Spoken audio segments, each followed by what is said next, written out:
Hello friends, எல்லாரும் எப்படி இருக்கீங்க? வெல்கம் டு மா ஜீனா குக்ஸ் சேனல். இன்னைக்கு சுவையான கஸ்டர்ட் வச்சு ஒரு புட்டிங் தாங்க பார்க்க போறீங்க. ரொம்ப ரொம்ப டேஸ்டியா இருக்கும். அதுவும் வெயில் காலத்துக்கு சொல்லவே வேணாம். நம்மளுக்கு வந்து சில்லுன்னு ஏதாவது குடிக்கணும்னு தோணும், சில்லுன்னு ஏதாவது சாப்பிடணும்னு தோணும் இல்லையா? இது மாதிரி செஞ்சுக்கிடுங்களேன். வீட்டில் உள்ள குட்டீஸ்ல இருந்து பெரியவங்க வரைக்கும் ரொம்ப ரொம்ப விரும்பி சாப்பிடுவாங்க.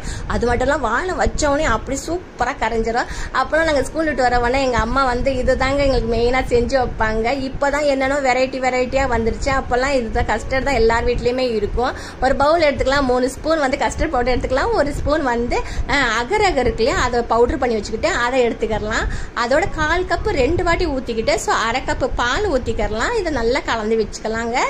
இதை நல்லா மிக்ஸ் பண்ணி வச்சுக்கோங்க. அதோட 1/2 லிட்டர் பாலை வந்து நல்லா ஒரு சாஸ் பேனில் ஊற்றிட்டு நல்லா பாலை காய்ச்சிக்கலாம். இப்போ வந்து நல்லா பால் வந்து நல்லா காய்ச்சிக்கிடுவோம். பால் நல்லா காய்ச்சிட்ட பின்னாடி இதை வந்து இப்போ இதுக்கு இனிப்பு எவ்வளோ தேவைன்னா அவங்கவுங்க விருப்பத்துக்கு ஏற்றாப்புல பார்த்து போட்டுக்கோங்க. இப்போ நான் இன்னைக்கு வந்து 1/4 கப்பு சுகர் சேர்த்துக்கிட்டேன், white sugar. 1/4 cup white sugar சேர்த்துக்கோங்க. நல்லா மிக்ஸ் பண்ணி பார்த்துக்கோங்க. அப்படி அவங்கவுங்க விருப்பம் தாங்க இது சுகர்லாம் சேர்த்துக்கிறது. வச்சு நல்லா மிக்ஸ் பண்ணி பார்த்துக்கோங்க. கொஞ்சம் இனிப்பு பத்தலன்னா ஒரு 2 ஸ்பூன் போட்டுக்கோங்க, அவ்வளோதான். அதோட நல்லா கலந்து விட்டுக்கலாம். அதோட நம்ம இப்போ கரைச்சி வச்சிருந்தோம் இல்லையா, இந்த கஸ்டர்டு அகரோட மிக்ஸும் அதை இதோட சேர்த்துக்கிட்டு நல்லா பச்சை வடை போகிற வரைக்கும் நல்லா வேக வச்சுக்கலாம். இப்போ இந்த ஸ்டேஜில் வந்து நீங்கள் அடுப்பை வந்து கொஞ்சம் குறைவாகவே தீய வச்சு நல்லா கிளறி விட்டுக்கோங்க. அடி பிடிக்கக்கூடாதுங்க, மெயினாக அதை பார்த்துக்கோங்க. ஏன்னா நம்மளுக்கு இந்த கஸ்டர்ட் மாவு இந்த அகரெல்லாம் போட்ட பின்னாடி நம்மளுக்கு என்ன செய்யணும்னா அந்த பாத்திரத்தில் அடி பிடிக்கும்.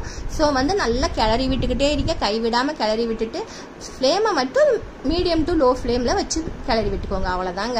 ஒரு 6 to 7 மினிட்ஸ் சூப்பரா ரெடி ஆயிரும். இது மாதிரி வீட்டில் உள்ள குழந்தைங்களுக்குலாம் செஞ்சு கொடுங்க, பெரியவங்களுக்கும் செஞ்சு கொடுங்க. கண்டிப்பா வெயில் காலத்துல ஏதாவது சாப்பிட்டுட்டே இருக்கணும். வீட்டில் வந்து பிள்ளைங்களுக்கு வேற லீவெல்லாம் விட்டாச்சு இல்லையா, என்னதான் வெளியே வாங்கி கொடுத்தாலும் நம்மளுக்கு ஹைஜீன் கிடையாது. ஸோ வீட்லயே எவ்வளோ முடியுதோ அவ்வளவு செஞ்சு கொடுங்க வீட்டில் குழந்தைங்களுக்கு. அதோட ஒரு டேபிள் ஸ்பூன் பட்டரையும் சேர்த்துக்கோங்களேன். எவ்வளோ க்ரீமியா வரும் தெரியுமா, அவ்வளோ சூப்பரா இருக்கும். அப்படியே வாயில வச்சோடனே மெல்ட் ஆகுற மாதிரி. ஸோ பட்டர் கண்டிப்பா சேர்த்துக்கோங்க. இந்த டிப்ஸை கண்டிப்பா ஃபாலோ பண்ணிக்கோங்க. வீட்டில் அப்படி ஒரு வேளை பட்டர் இல்லைன்னா ஃப்ரெஷ் க்ரீம் இருந்தால் ஃப்ரெஷ் க்ரீம் சேர்த்துக்கலாம். அப்படி ஃப்ரெஷ் க்ரீமோ இல்லை எங்கள் வீட்டிலன்னு சொன்னீங்கன்னா நெய் இருக்கு இல்லையா, நெய் 1 ஸ்பூன் சேர்த்துக்கோங்க. இது நல்லா வந்து இப்போ வந்து நல்லா கிளறி விட்டுக்கலாம். இப்போ நல்லா வெந்துடுச்சு. இப்போ இது நல்லா வந்து கொஞ்சம் ஆறட்டுங்க. இது நல்லா எவ்வளோக்கு எவ்வளோ ஆறிட்ட பின்னாடி இப்போ என்ன செய்யலாம்னா, எவ்வளோதான் நம்ம இது பண்ணாலும் லைட்டாக லம்ஸ் இருக்கும். ஸோ என்ன செய்யலாம்னா நல்லா ஆற விட்டுட்ட பின்னாடி ஒரு பெரிய மிக்சி ஜாரில் இதை ஊற்றிக்கலாம். பெரிய மிக்சி ஜாரில் ஊற்றிட்டு வீட்டில் என்ன எசன்ஸ் இருந்தாலும் பரவாயில்ல, கொஞ்சம் எசன்ஸ் சேர்த்தா கொஞ்சம் ஃப்ளேவரும் மனமும் நல்லா இருக்கும் இல்லையா. ஸோ நான் இன்னைக்கு என்ன செஞ்சுட்டேன்னா, இந்த வெண்ணிலா எசன்ஸ்லேயே வந்து ஒயிட் கலர் வரும் பார்த்தீங்களா, அதை ஊற்றிக்கிட்டேன். ஒரு 3-4 ட்ராப்ஸ் வர்ற மாதிரி பார்த்து ஊற்றிக்கோங்க. விருப்பப்பட்டால் ஊற்றிக்கோங்க, இல்லாட்டிக்கு வேண்டாம், ஸ்கிப் பண்ணிக்கலாம் இந்த ஸ்டெப்பை. இது மாதிரி ஊற்றிட்டு இப்போ வந்து மிக்சியில் வந்து ஒரு சுற்றிட்டு வந்துடலாங்க. நல்லா அரைச்சிட்டு வந்துடுங்க. ஏன்னா நம்மளுக்கு வந்து இப்போ வந்து இதில் அகர் கஸ்டர்ட் ரெண்டுமே இருக்குது. ஸோ நல்லா அரைச்சிட்டு வந்துடுங்க. நல்லா அரைச்சாச்சு. நல்லா இப்போ நான் அரைச்சிட்ட பின்னாடி அப்படி நம்ம சரியாக அரைப்படலன்னா அப்புறம் ஒரு வேளை கஸ்டர்டோட லம்ஸு அது மாதிரிலாம் இருக்கும். அதனால் பார்த்துக்கோங்க.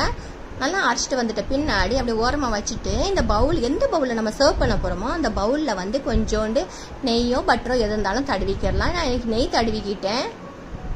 இப்போ இந்த 3 கிளாஸ்ல நான் ஊற்றி வைக்க போறேன். 2 பவுல ஒரு கிளாஸ்ல ஊற்றி வைக்க போறேன். இது மாதிரி நம்ம வந்து இப்போ வீட்டில் ஒருத்தவங்களுக்கு ஒன்று கொடுத்துடலாம். அதனால தான் இது மாதிரி. இப்போ பெருசாக இருந்தாலும் அதை வந்து கட் பண்ணி சாப்பிட்டுக்கலாம். அது மாதிரி இப்போ நம்மளுக்கு இது 3 இதுலேயும் ஊற்றி வச்சிடலாம். ஃப்ரூட்ஸ் இருந்தால் அந்த ஸ்டேஜில் நீங்கள் ஃப்ரூட்ஸ் கூட சேர்த்துக்கலாங்க. இப்போ நான் இந்த ஃப்ரூட்ஸ் எதுவுமே சேர்த்துக்கல. இது பிளெயின் கஸ்டர்ட் புட்டிங் தான். நம்ம வீடியோ பிடிச்சிருந்துச்சுன்னா லைக் பண்ணுங்க நம்ம வீடியோவுக்கு. அப்படி சப்ஸ்கிரைப் பண்ணாத ஃப்ரெண்ட்ஸ் சப்ஸ்கிரைப் பண்ணி வச்சுக்கோங்க நம்ம சேனலை. சூப்பரான இன்ட்ரெஸ்டிங்கான வீடியோஸ்லாம் நான் போஸ்ட் பண்ணுவேன். நோட்டிஃபிகேஷன் பெல்லையும் வந்து கிளிக் பண்ணி வச்சுக்கோங்க. ஸோ தட் உங்களுக்கு சீக்கிரம் இமீடியட்டாக வந்து நோட்டிஃபிகேஷன் வந்துடும், நீங்கள் வீடியோ பார்க்கலாம். இது நாங்கள் இன்னைக்கு வந்து இஃப்தாருக்கு தாங்க நான் செஞ்சேன். இப்போ ஃப்ரிட்ஜில் 1 மணி நேரம் வச்சு எடுத்துகிட்டு வந்துட்டேன். சூப்பராக வந்து புட்டிங் ரெடி ஆயிடுச்சுங்க. அதோட வந்து ஒரு பிளேட் வச்சு திருப்பி விட்டுக்கலாமா. நல்லா சைடில் ஓரமாக எடுத்துட்டு பிளேட் விட்டு திருப்பி எடுத்தோம்னா சுவையான கஸ்டர்ட் புட்டிங், அதுவும் சிம்பிள் அண்ட் டேஸ்டியான எம்மியான கஸ்டர்ட் புட்டிங் ரெடி ஆயிடுச்சு. இதே மாதிரி நீங்களும் வீட்டில் செஞ்சு அசத்துங்க. தேங்க்ஸ் ஃபார் வாட்சிங் and take care. Tata, bye bye.